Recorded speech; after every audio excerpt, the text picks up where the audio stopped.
This absolutely massively long car is the rather lovely Rolls-Royce Phantom.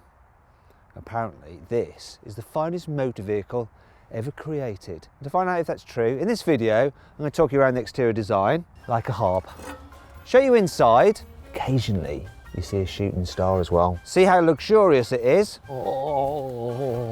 talk you through some of the upgrades that will avoid certain areas such as the Midlands, take it for a drive. She does not get a move on when you put your foot down. Be taken for a drive. But if it gets damaged now, I ain't driving and I don't have to pay. And seeing as this one here with options only costs £400,000, I'm of course going to poke it with a stick.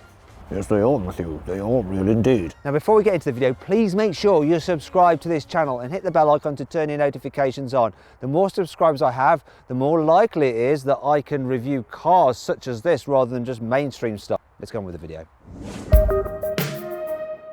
Let's kick off this review by talking about the Phantom's design. Now, I don't actually have much to say because it pretty much speaks for itself. It's very, very recognisable. There's also lots of shiny chrome about the place. Down the side it's long, as I mentioned in the intro of this video. In fact, this car is the short version. It's only 5.76 metres long. You can get one that's 25 centimetres longer. I don't know why you need that, but you can. To put that into perspective, a BMW 7 Series long wheelbase is half a metre shorter than this shortest version of the Phantom. It's insane. Then you come to the front, look at that face. That face just says, "Get out of my way, old boy." Absolutely imposing, isn't it?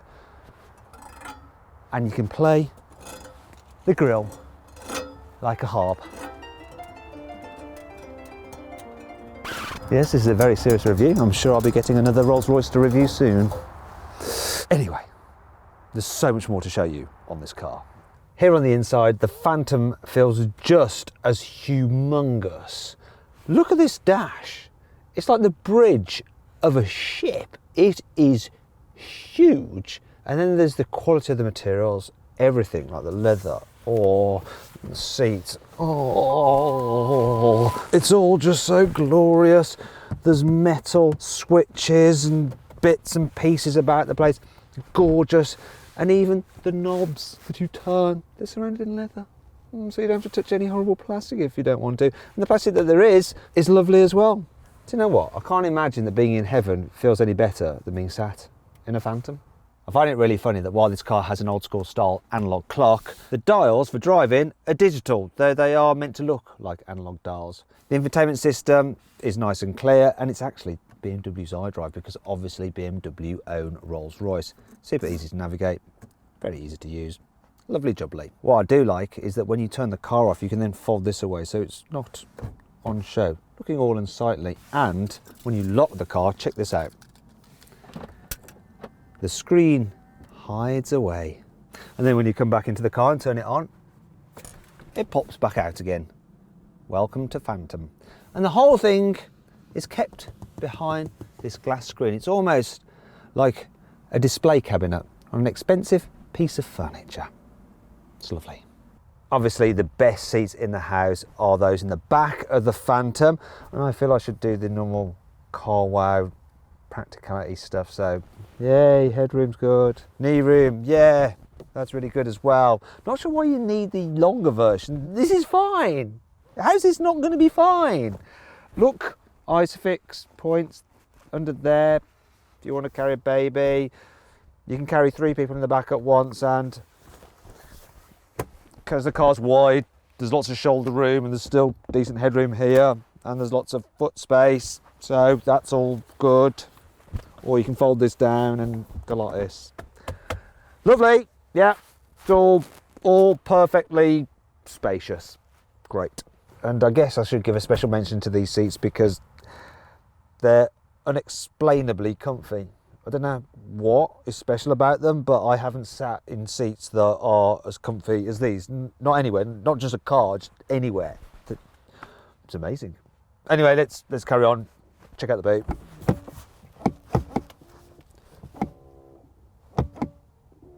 Computer says no. It's got a child lock on. Right, and let's tick off the boot section of the review. Yes, this may be a saloon, but look at the size of that opening. It is huge. There is a bit of a boot lip though to lift things over, but it doesn't matter because it's an opportunity for Rolls-Royce to put this lovely bit of shiny metal there, which just looks gorgeous. The carpeting in the boot actually is better than the carpets in my house. Then there's the space itself. So the capacity is 550 litres, so that's bigger than a Bentley Mulsanne, a Mercedes Maybach, a BMW 760 Li's, an Audi 8 long wheelbase. It's absolutely huge, which is handy because you could fill it full of money, then drive it to Switzerland to put it into your Swiss bank account to keep the taxman's grubby paws off it. Excellent. Speaking of tax, now I mentioned the car's price earlier, £300,000, 400 with options. That's excluding VAT. Anyway, that's all the normal review stuff dealt with. Let's crack on with loads and loads of cool things about this car because there's just so many. Rolls-Royces have always been about effortless progress, and this Phantom is no exception. It's got a 6.75 twin-turbo V12 with 570 horsepower, 900 newton meters of torque, and go from 0 to 60 in 4.8 seconds. Best thing about this engine though is how smooth it is. So there is a pound coin. I'm going to place it on the top of the engine. It's not moving at all.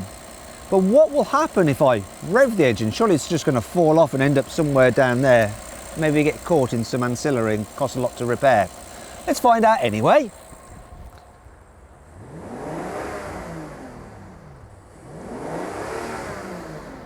Is it still there? Is it still there? Oh my God, that's incredible. The exhaust on this car look really cool. Unfortunately though, this is just a facade. There's two actual exhaust pipes in there which are much smaller. But at least those are real, aren't they, stick of truth? Yes, they are, Matthew. They are real indeed. It never lies. If you pay an extra £10,000, you can get the optional Shooting Star headliner. So the roof is actually filled with little LEDs, and it actually takes two men 9 hours to fit them all. The constellation that you see here is that of the Rolls-Royce factory in Goodwood, but if you want, they can do any constellation, and you can have up to 1,340 little LEDs in the roof, though if you do that, it can take more time, so two men, 13 hours to fit. Occasionally, you see a Shooting Star as well. I'm going to be lucky. I'm going to be lucky. Come on, Shooting Star. No. Sorry. It does do it though. The Phantom has umbrellas mounted in its rear doors. Now, if you've got Skoda, you're probably going, yeah, well, my car's got that. It may have, but Skoda ripped off Rolls-Royce. And the way this all operates is just so much more luxurious. You press a button to release it. You get a full-size umbrella, not one of the short, cheap things you get in the Skoda. And the actual mechanism of the umbrella is just so glorious to use. Oh, yeah, I mean, it just feels so super expensive. In fact, it feels more expensive than a whole Skoda car, actually. Rolls-Royces are all about transporting you along in utter tranquility. That's why this car is fitted with 130 kilograms of sound insulation. You get double glazing all round, 6 millimeters thick, and I'll show you just how quiet this car is now. So, Jack, you just bought a BMW E36 M3. Tell me about that car. So it's a 1994, it's Hellrot Red, it's got gas coilovers, it's got semi-slicks, it's got a roll cage, half the interior is stripped. Yeah, Jack, you just carry on. Yeah, very interesting, yeah, very interesting, mate. They're so boring. I'm glad I can't hear any of that. Every Phantom gets these electrically operated and very sturdy feeling picnic tables, but for an extra £8,000, you can upgrade to the rear theatre. So you have like telly and stuff like that, but also you can operate the car's infotainment system and the satellite navigation. So you can input a route here from the back and override that in the front, so it means that you don't even have to speak to your driver, you can just do it through the sat-nav. Also, you can set up the sat-nav so it'll avoid certain areas, such as the Midlands maybe. And then there's the points of interest, which not only have things like petrol stations and stuff like that, but also Rolls-Royce specific points of interest, such as the Polo, the heliport, and probably bespoke jewellers. Once you've done all that, you just press the button and make it all go away again. Go away, I don't want to see you. Thank you. As you can see, the rear doors on this car open backwards and to 90 degrees. Makes it dead easy to get in and out. They are heavy doors though, so they're quite a weight to shut, but don't worry because every door on this car can be closed electrically at the press of a button. Bye-bye. If you buy a Phantom, you get to choose from 20 different types of leather, 17 different wood options. You can have logos all over the place. Get these super comfy pillows for the back seats. In fact, the back seats can come as this 3-bench, or you can get a 2-bench. And if you want, you can have a champagne cooler in there somewhere. I don't have it though. Probably just as well. I'm doing dry January. Now, I wouldn't say that people that buy Rolls Royces are vain, but the car does come with the largest vanity mirrors I've ever seen. In fact, there's an extra mirror just on the side as well. Look, so you can check out your better side. You can raise and lower the Rolls-Royce mascot on the bonnet from here inside the cabin. She's known as the Spirit of Ecstasy, though if you were a raver in the 90s, you might want to call her the Spirit of MDMA, which would be appropriate because she's up one moment, then she's down, and then she's up again, and then she's down, then she's up, and she's down. Maybe she's up again, and then down for a very long time. The Phantom gets self-leveling air suspension as standard, and you can raise and lower it between 3 different settings. So I'm going to put it in the lower setting so it looks a bit more slammed and cooler. Also, the car has something called Flag Bearer, and it uses 2 cameras in the windscreen which read the road ahead and can spot bumps, and it will slacken or stiffen up the suspension as needs be to improve comfort. The car also gets rear wheel steering to make it a little bit more manoeuvrable considering how long it is. Then there's active anti-roll bars to stop it leaning and wallowing about through the bends. There is luxury everywhere you look in this car. Check out the standard floor mats. Look at that. It's like I'm actually stroking a sheep. Then there's aluminium everywhere. Look, even for the foot vents, the seat slider, the weight of these solid air vents is incredible. Even the speaker for the Bluetooth in the front is made out of aluminium. There's so many interesting and bespoke little features on this car. For instance, the switch for the headlights is very unusual, as is the joystick to control the mirrors. Then there's a climate control, so you slide these dials, whether you want it cooler or hotter. There's no actual temperature setting, you just do it by how you feel. Then there's the actual Rev Counter. It doesn't have revs, it has power reserve, and it sort of works in reverse. How very Rolls. The centre hubcaps for the wheels remain upright, which is very pleasing for my OCD. Though if you want these particular wheels, the 22 inches, they're an extra £6,500. Wherever you see an image of a car within the Phantom, it's always of a Phantom. So these buttons down here, this button here, it's the Phantom from above. On the infotainment screen, it's always a Phantom. But you can just look throughout it and you will always find a Phantom. And with the 360-degree reversing camera, you also get a Phantom. And it's the same colour as the car you're actually driving.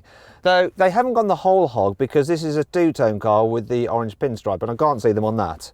You can see there's loads of stainless steel fitted to the exterior of the Phantom, but this is one single piece. Look at it, all the way to here, and that is the largest seamless bit of stainless steel fitted to any motor car. Rolls-Royce clearly knows its customer base because under here you have a cigarette lighter and an ashtray. You can also get the car with curtains for all the rear windows so scumbags can't look in at you. Of course, you get things like heated and ventilated seats, a massage function, and even a footrest that rises about the floor so you can put your feet up while you're chuffing on your big Cuban cigar. One of the great things about Rolls-Royce is that it's pretty much infinitely customizable. You could choose a color and take it to Rolls-Royce and they will mix that up into a paint and put it on your car if you want. However, if you don't want to do that, they have 44,000 of their own colors to choose from. This gunmetal is one of them and it'll cost you £7,000. But if you want the 2-tone effect like this, that's an extra £17,500. This little pinstripe here, that's £1,300. Not even paint, it's stuck on. It's madness almost. Unless, of course, you're totally loaded, which Rolls-Royce customers are. This car is fitted with the upgraded £7,000 bespoke Rolls-Royce audio. No, it really is bespoke. Look, it says so on there, look, there. Also, the car somehow uses its sill as a subwoofer to help increase the bass within the car. No idea how that works, but if you know, you can bore everyone else in the comments box below. If you find this area of the dash a little bit dull, don't worry, Rolls-Royce can commission an artist to put a piece of artwork behind there. For a cost, of course. Obviously, this is an amazing car with so many cool features. However, I wouldn't be doing my job properly if I didn't find a few slightly annoying things about it. So the first is the economy. Obviously, 17 miles per gallon is pretty poor. Now, if you can afford one of these, you don't really care about fuel prices. The issue is having to stop to fill up if you're driving it yourself. So you have a 100-litre fuel tank, which means you can do about 370 miles till you have to get out of a petrol station and rub shoulders with the general public. And if you are filling it up yourself, look at this. All of a sudden, the car feels very, very cheap, just like any other. That's a horrible fuel filler cap. They should have made it out of myrrh. If you're closing the door electrically on the inside of the car, you have to actually press and hold the button down for it to close fully. Whereas here on the outside of the car, you just press it once and then it does it. Why don't they just do that on the inside as well? It's just like, duh. The attention to detail on this car is incredible, but then there's these weird reflectors on the corners of the car. They look horrendous, like they've just been stolen from someone's push bike. I don't know why they're there. It's probably due to some weird regulation in the United States. I mean, that's a bit bonkers really, because it's not like you're going to miss a 6-metre long Rolls Royce, are you? The key for the Phantom is rather nice, and as you can see, you can have some leather on it to match the pinstriping or interior highlights of your car if you want to. Now, if this runs out of battery and you need to get into the car, you do have the normal blade key, and you put it in there. It's just a shame though, you're never really going to use this, and then that's on view the whole time. I'm sure they could have figured a way to cover that up or had it hidden away somewhere. It just looks unsightly and a bit old-fashioned. Well, the door bins in the back are a decent size. Those in the front, not so much. What are you going to do if you're giving your chauffeur the day off? You're going to have to hire someone else to hold your bottle of water while you drive. While you can have up to 64 different colours of interior ambient lighting with a Mercedes, with this Rolls there's only 2, either warm white or cool white. I want more choice. I have searched the interior of this car high and low to find some cheap bits of trim, and there's only 4. It's the indicators, the little lever for the electric steering wheel, the gear selector end, and that for the wipers. Basically all the things that the driver will touch. So is that the owner just trying to keep the driver in his place so he doesn't get above his station? This clock is a £4,000 option. Now, the problem isn't the fact that I'm having to pay for a clock, it's the fact that it's not expensive enough. You can get a upgraded clock in a Bentley Bentayga that costs £120,000. I mean, come on, Rolls-Royce, how am I supposed to get rid of all my billions? This is my first time driving the 8th generation of the Rolls-Royce Phantom. The steering, look at this. Oh, I can control it with my forefinger and thumb. In fact, I could probably do it with my little finger, look, there we go. I'm steering £400,000 with my little finger. One thing you really notice about this car is just how smooth it is. This road is awful actually. When you drive up it in normal cars, it's just so bouncy. In fact, I can illustrate how good this car suspension is now, because I'm going to take a little detour and drive over some cobbles, because I can do. So here comes some cobbles. This should be bad, but no, it just soaks it up. Lovely. I think I'm going to go do it again because it was just so amazing. Come on, cobbles, do your worst. Oh, here we go, more cobbles. Hardly felt them. It's as though my entire body has been injected with Novocaine. Everything's just numb. Now, driving purists might be thinking, oh, numb, I like to feel driving. But that is not supposed to be the case with the Rolls-Royce. It's supposed to be effortless, it's supposed to be relaxing, it's supposed to be smooth. And indeed, it very much is so in this car. Then there's pulling out of junctions such as this, which is just like scary, oh God. But thankfully, there's plenty of power. Ooh. Oh, she does not get a move on when you put your foot down.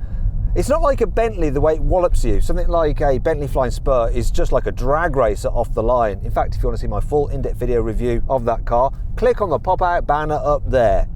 Oh no, the Rolls-Royce, what it does, it moves away quite smoothly and steadily, and then it builds its pace more as a surge rather than a wallop in the back.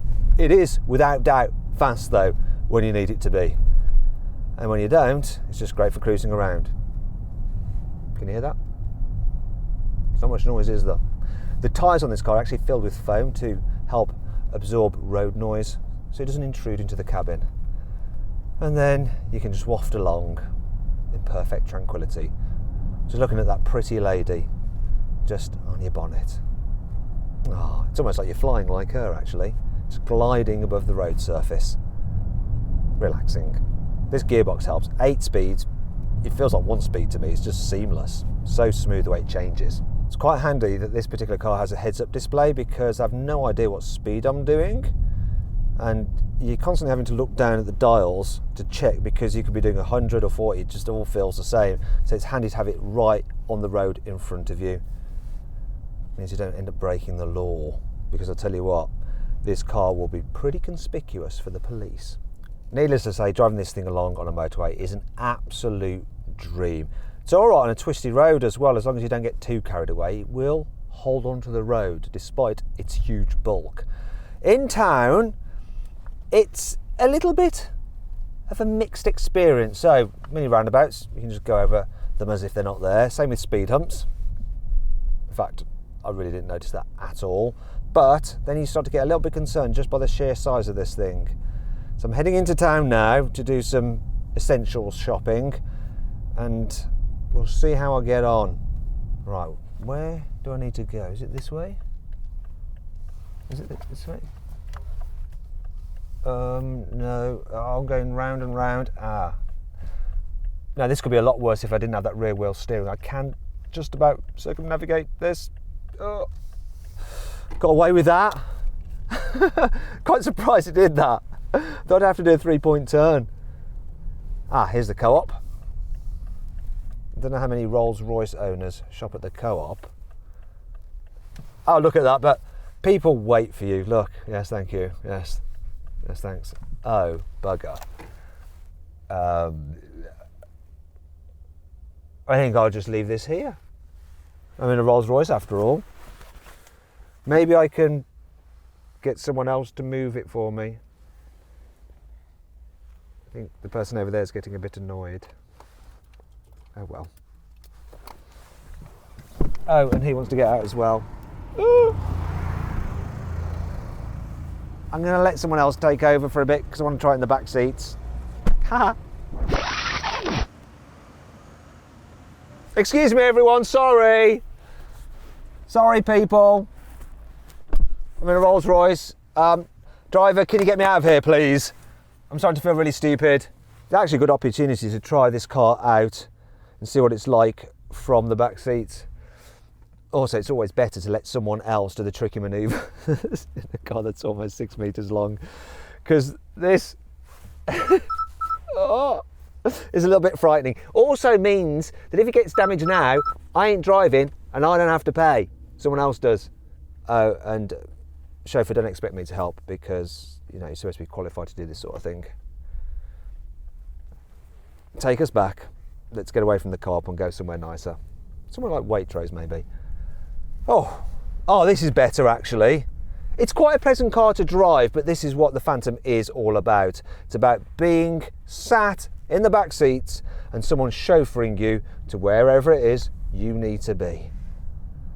Now, sometimes when you're in the back of cars, you really feel the bumps a lot more, but obviously this has been engineered so that you don't, so that rear passengers are just as cosseted as those in the front. And over the bumps and potholes that you find in your typical British downs, such as this, you don't feel them hardly. Just a slight shimmy and shake, almost like a huge ship just on a slightly ripply sea.